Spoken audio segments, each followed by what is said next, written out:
Ramirez of the Catch Wrestling Alliance, where we help you elevate your grappling so together we can keep real wrestling alive. Thank you very much for listening or watching. We're on YouTube, Twitch, and virtually like every other app where you can get podcasts and stuff. And I guess one thing that I guess YouTube is really trying to push or like make it easier for you to get your podcast stuff on the YouTube app. So I guess they changed some settings. So I guess pretty soon, I guess it'll have more functionality for it. Like, so you can either watch or listen to this on YouTube even easier. So anyway, I guess everything's good to make anything that'll make watching or listening easier for anybody. It's great.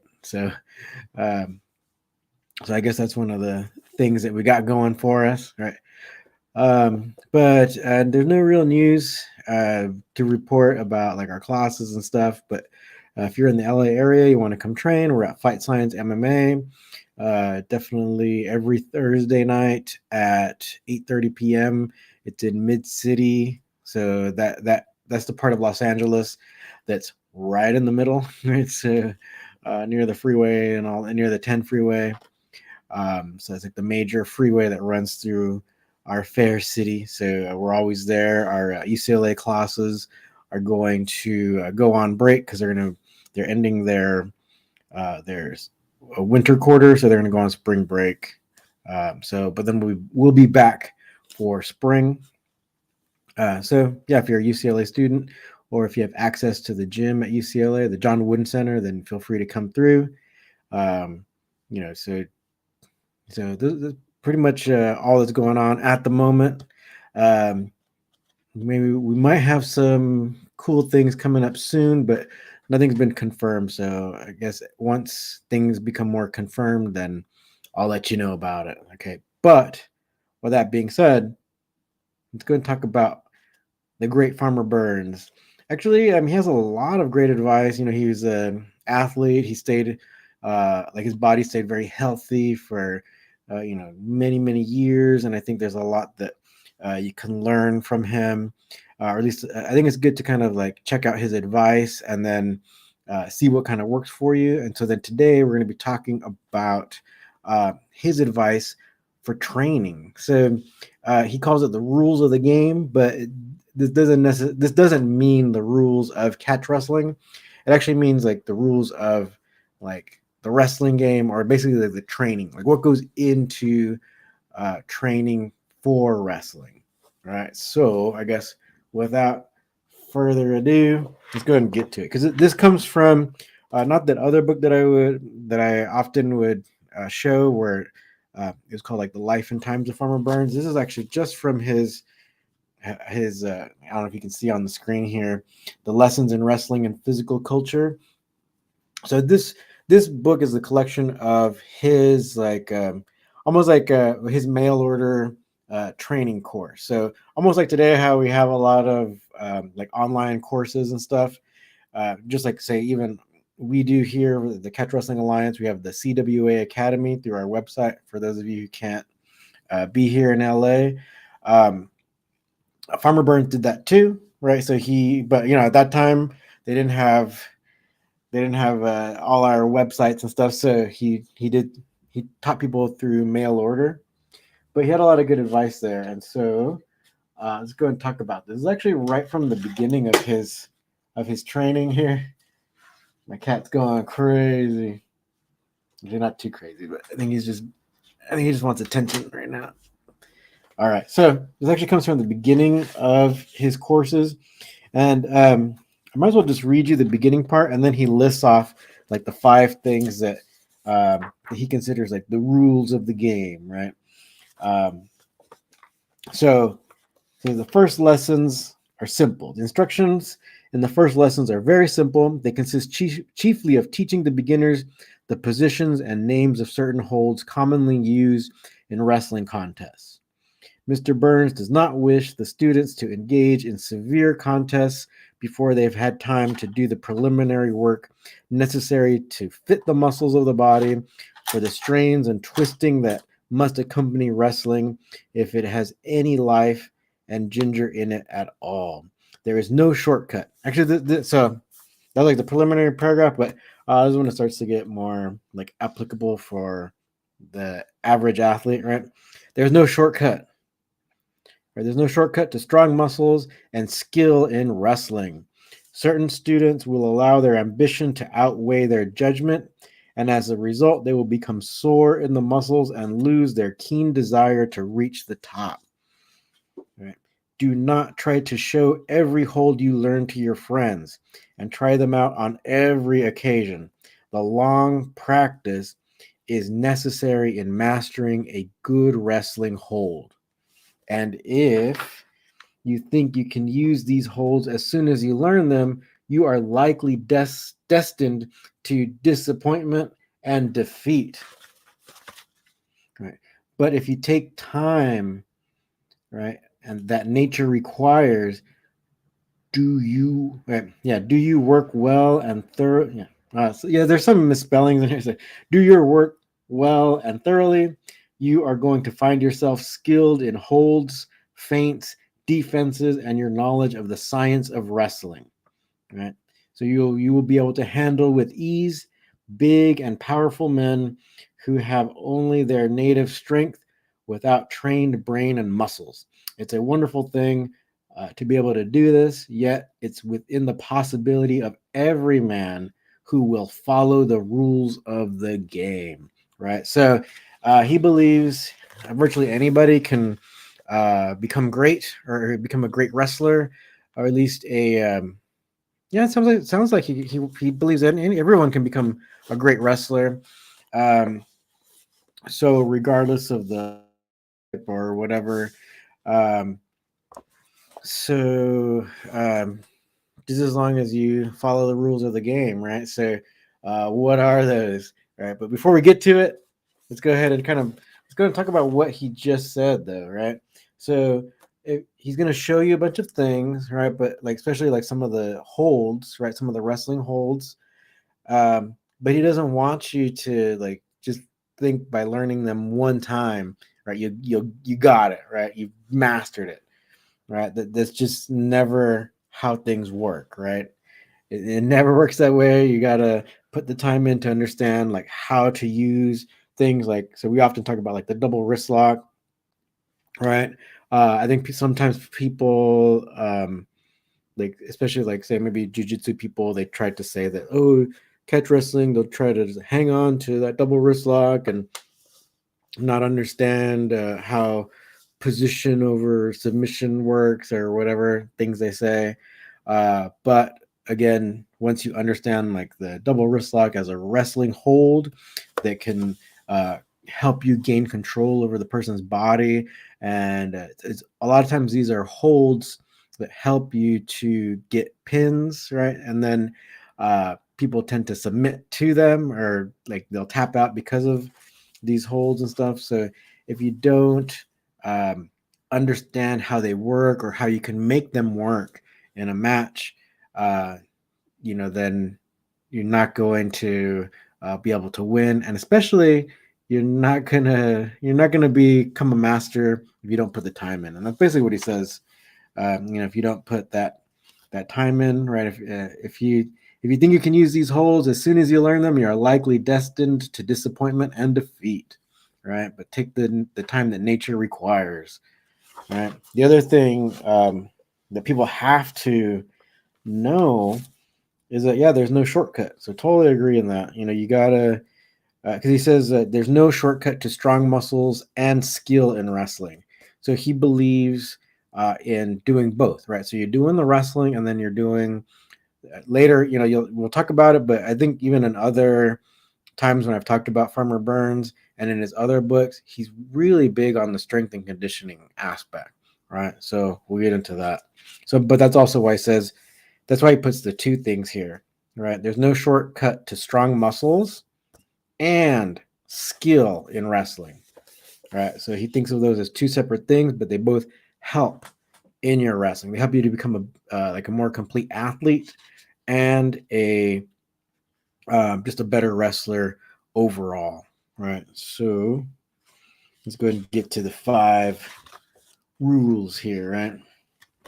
So again, these aren't the rules of catch wrestling, right? They're the rules of, or these are Farmer Burns rules to basically becoming a better athlete, and overall, it can result in you becoming a better wrestler, right? So, number 1, regular exercise of the proper kind. What does that mean, right? So, regular exercise of the proper kind. Farmer Burns is a huge advocate of people going outside, getting fresh air, and like running. Like he's a huge advocate in running. Even in the his textbook, he kind of goes he mentions like the whole idea of getting the fresh air and like seeing if you can run. I guess he even says like, oh, even I can run 3 miles without even getting tired or winded or whatever.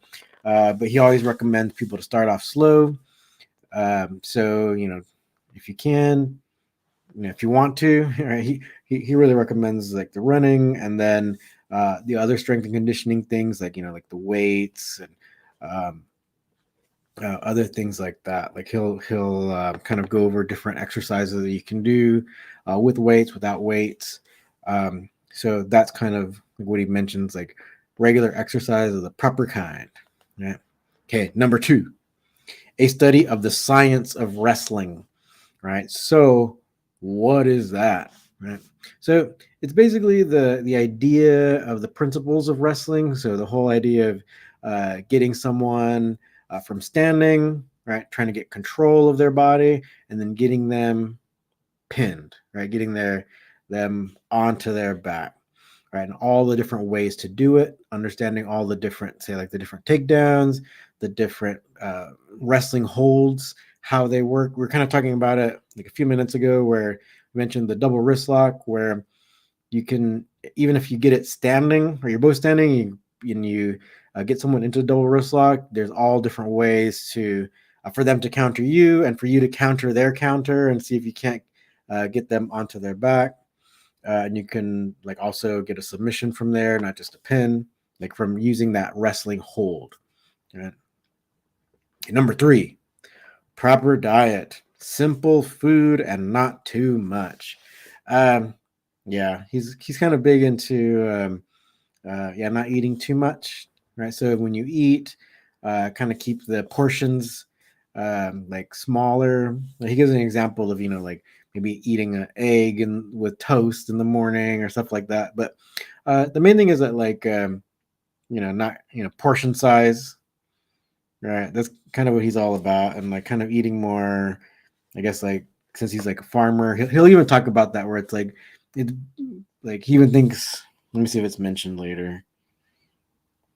No, but he thinks like a farmer, someone who's dirty from working on the farm all day, is still cleaner than someone who's been in the office all day, right? Because they've been outside and like the fresh air and the dirt is kind of cleansing and stuff. So he's big about like all the farm stuff, like the maybe like in a way I guess maybe even for modern times, especially it's like living in the city and stuff. Like I think he'd be big on like the farmers markets and all that, where it's like eating all the fruits and vegetables and stuff that you can get from there, but just don't like overdo it.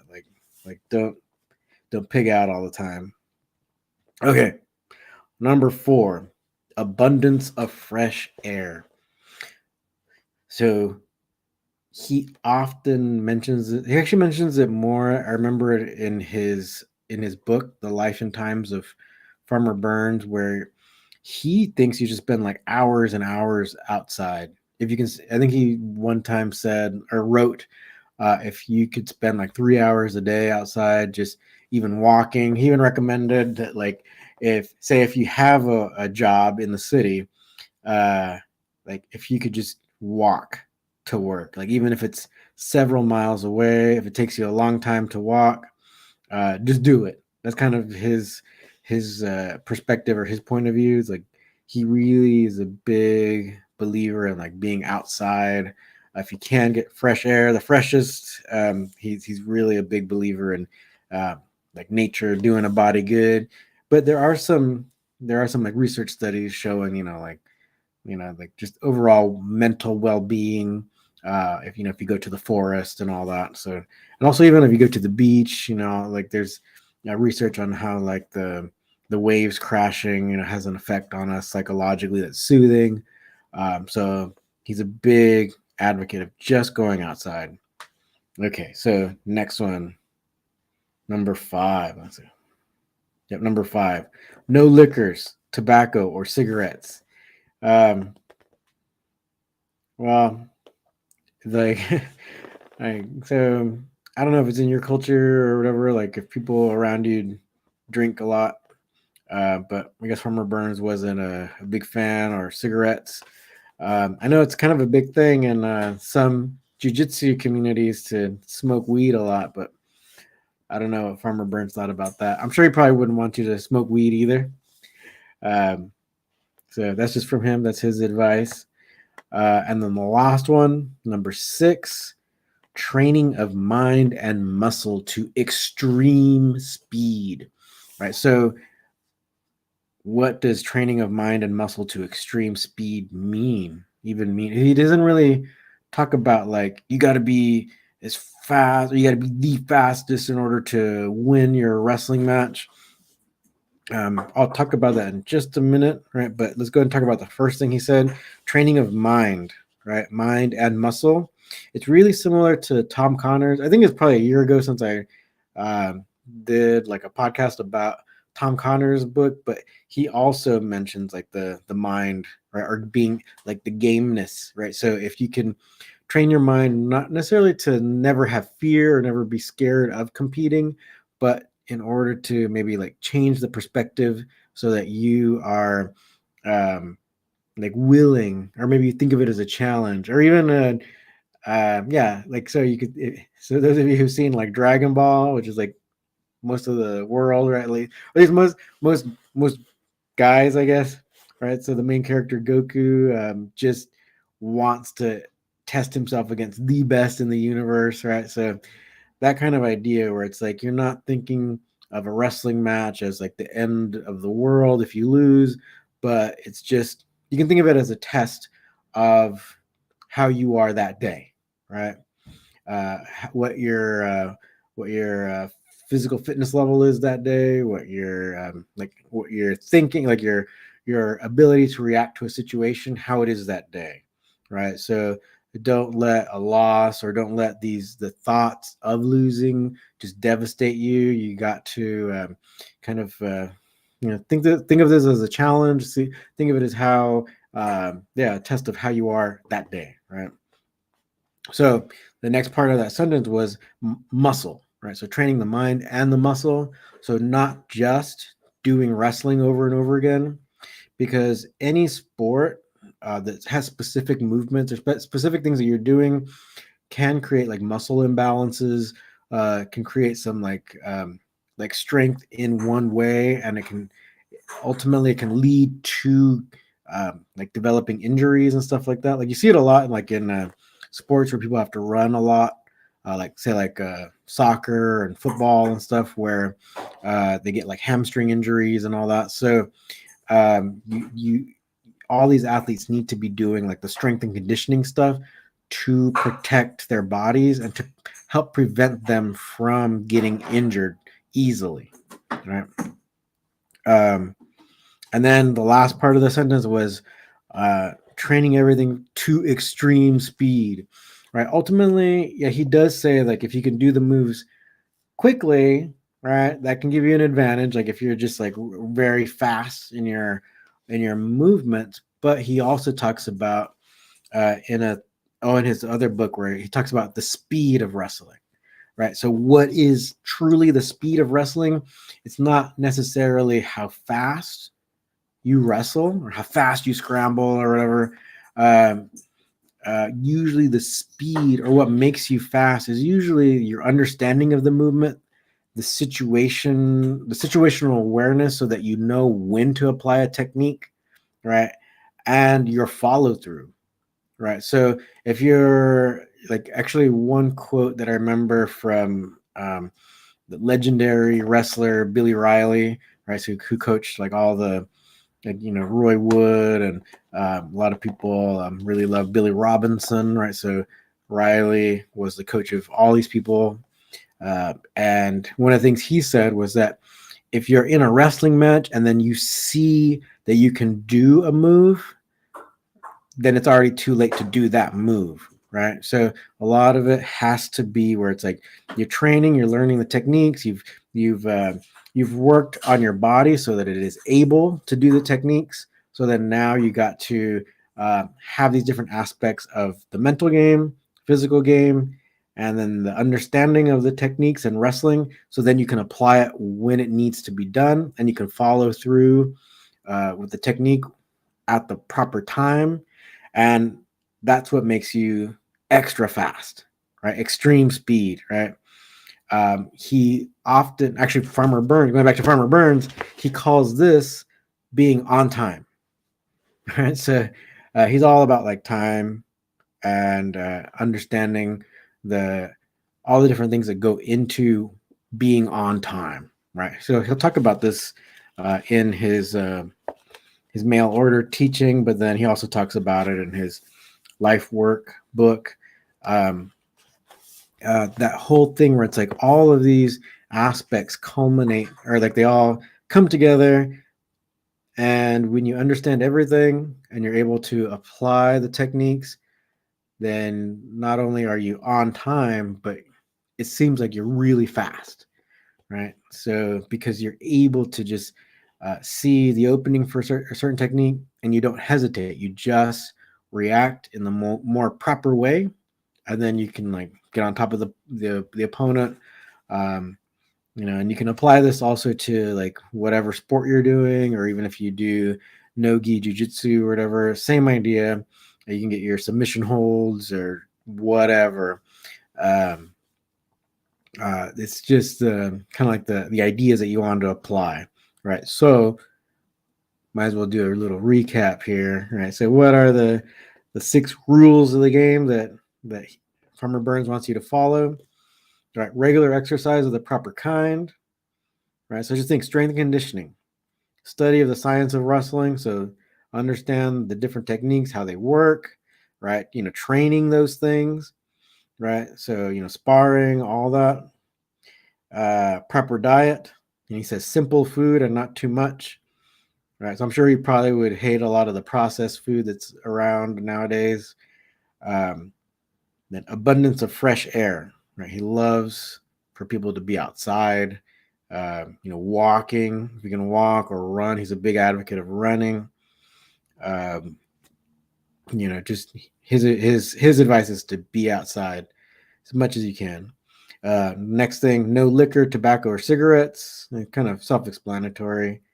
Uh, and then the last one, training of mind and muscle to extreme speed. So it's not just like beefing up your muscles and your mind, right? It's also understanding that you got to use them for a specific task. So just like in our case for catch wrestling, right, but you can apply it to whatever task you're kind of wanting to do, right? Whether it be like kickboxing or some like tennis or whatever, it doesn't matter. It's just like you want to get that mindset right, but like your mind and muscles will work best, or like you'll get that extreme speed once you've built them up, once you've done the strength and conditioning, once you've done all the sparring, like especially if you have really good sparring partners, a variety of them, then you get used to getting attacked by really good people, so that also helps you to level up, right? Doesn't mean that you can spar. There's a lot you can learn from sparring with beginners. Also, that's usually like a lot of people consider sparring with beginners the time when you can kind of like test out some other strategies that you've been wanting to employ to see how. So give you like a at least a chance to maybe try to get some submission you haven't tried before, or go for some pin you haven't tried before. Um, so there's a lot of value even training with beginners. But yeah, if you can have a mix of beginners and advanced people that you can roll with, even better. I've been kind of lucky to where I do have to travel sometimes, so I've been able to train at all kinds of jujitsu gyms and whatnot. So, I've rolled with all levels and stuff. So, all belts. So it's good because you get to see how different people are attacking, and you kind of see like what's the main trend going on like nowadays in nogi. I do see a lot of people, going for leg locks and stuff, but ultimately, since a lot of the schools around, even if they are like kind of shifting towards nogi, um, the maybe because the teachers themselves are kind of have come from the IBJJF background where they don't really do leg locks until higher belt levels. So I think still the the majority of people are still going to be doing kind of like the old fashioned jujitsu type thing where you're thinking about passing guard, you're thinking about taking the back, going for rear naked chokes and stuff like that. So I think that's still kind of like dominant. So that's just my 2 cents about that. That's still kind of like what what's still happening in the world of nogi nowadays. But yeah, if you can learn not only like the main things, how to counter the main kind of bread and butter jujitsu things, if you can also understand all the different leg attacks and how to use your wrestling to counter a lot of that, then you'd be pretty formidable in nogi competition. All right. So let's go ahead and get back to one of the earlier things that Farmer Burns said, right? Is that you got to remember, so how to get to like being really good. Again, there's no shortcuts. Right? You got to put in the time, right? And then at first, it's all about teaching the positions and names of certain holds commonly used in wrestling.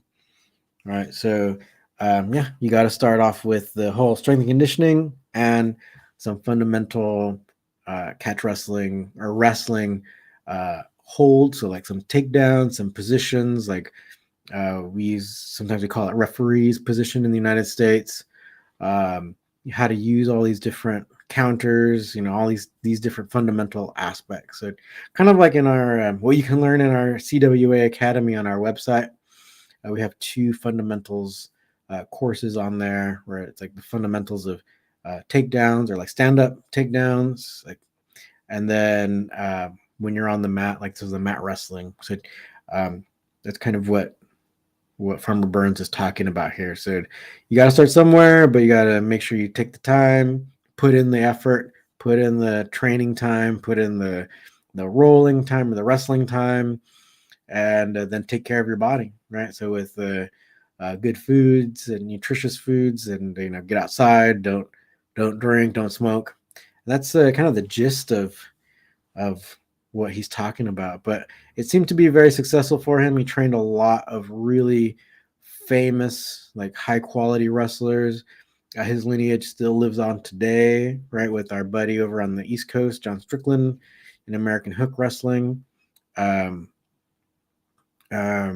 like so it wasn't just like one of the most famous wrestlers that Burns taught was Frank Gotch, but Frank Gotch wasn't the only good wrestler that he taught. There were several, right? So then one of the ones of one of Farmer Burns' students, Henry Collin, he was one of the guys who trained Billy Wicks, right? So who then resided in South Carolina, who taught John Strickland. So there is that lineage going on there where, it's like, so Farmer Burns like kind of knew what he was talking about, right? So not only did he stay healthy for a long time, or at least able-bodied, right?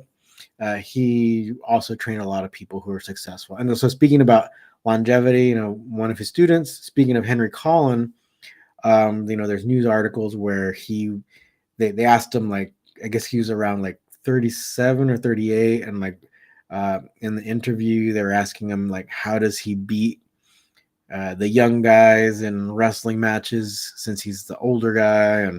And so Henry Collin kind of talks about like, yeah, I take care of my body, eating right, Henry Collin, I believe, was like a vegetarian anyway. But I think he probably learned some of these principles from Farmer Burns, where it's like you got to take care of your body, you got to put in the time to be doing like all the strength and conditioning, but then also the wrestling stuff and learning about how to take care of your body outside of like that physical aspect, right? So the eating and then the mental stuff, that's all part of being successful or being a successful athlete, like for many years. That is like a huge part, or like they're all kind of like components together that can make you a successful wrestler.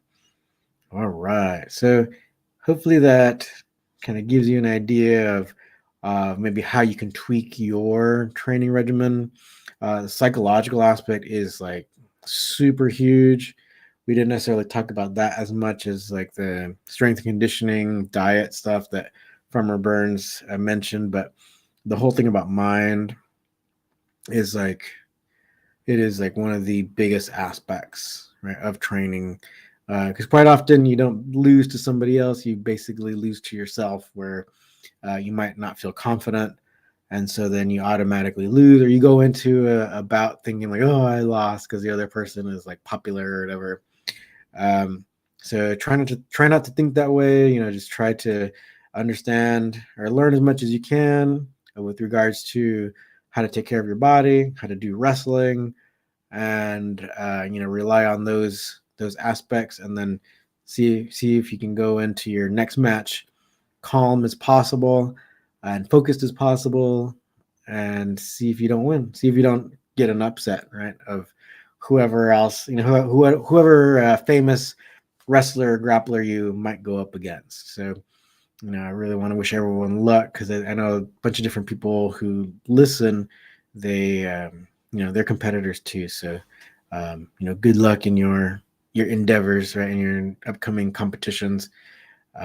So yeah, we'll try to also have more catch wrestling competitions this year.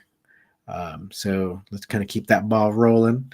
And so if anybody wants to train with us, we're again here in Los Angeles, Fight Science MMA. We're at UCLA, so University of California, Los Angeles. Also, if you're not anywhere near us, if you happen to be on the East Coast of the United States, you can always train with our good buddy John Strickland in South Carolina. You can reach him through Facebook, American Hook Wrestling on Facebook. Also, if you're nowhere near where we are, then you can always learn online. We have a bunch of good students from different states and different countries and stuff. So, oh yeah. Speaking about that, so our website has been revamped. So we got this really cool community app. So I put videos up in there. So it's like it's really cool. It's really much more interactive. You can talk to each other in a much easier way. We can always post different videos, post different things that we can talk to each other about. So it's pretty cool. So it's an app you can download once you join the CWA Academy. So that's all through our website. And then you can also always support us by just joining or becoming a member of our YouTube channel. So if you want to support us that way, that's great. So if you don't want to be a student, you just like what we're doing, if you want to support us, fantastic. We really appreciate it. So that's through our YouTube channel. All right. So I think maybe we'll go ahead and leave you with that, because I think that's enough to digest, right? So hopefully that helps you to elevate your grappling, and together we can keep real wrestling alive. Thanks for listening and watching.